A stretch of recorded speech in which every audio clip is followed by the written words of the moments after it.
Welcome to Beyond This as well. This is the part two Should I series. Now, I want to talk about response when God is replying your should I question. But there is yes that God will say. Let's start from there.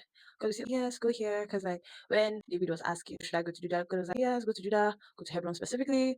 So, even with Jesus and the two disciples who were going to get the donkey or going to prepare a place for Passover, they asked God, sorry, they asked Jesus, "Oh, where should we go?" And he was like, go there. So, like, there's always the response in the side of what we want, and there's always the response in the no. So, before we get to the no, I want to say that there's also the waiting for the reply that might actually be a yes or be a no. So, there has to be a period where you are like waiting and trusting God. And sometimes the answers comes mid prayer. He's like, do this.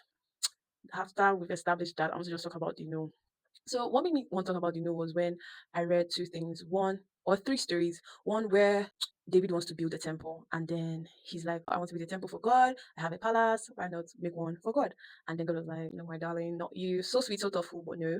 And then we have where David wanted to carry the Ark of Covenant from where it was with the foreigner, bring it back to Israel. And on their way, one of the priest's son dies, and then David is like flabbergasted. He's like, he's not doing it again.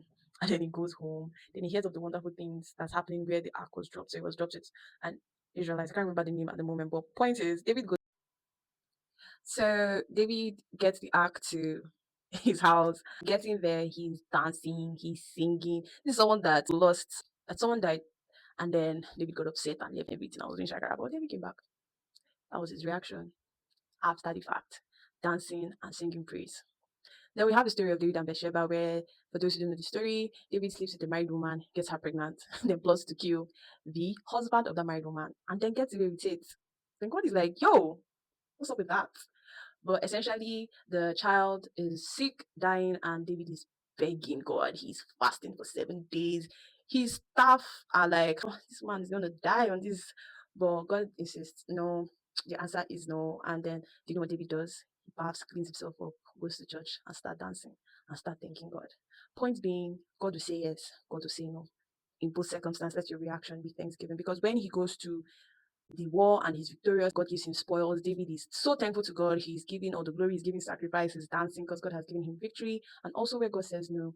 Yes, we are sad, but we should always stay grateful because we trust that God's will is good. So you see in the last part where we're going to be talking about when you're not so sure how to tell if this is God speaking or if it's just your flesh. All right, see you in the next one. Please like and subscribe.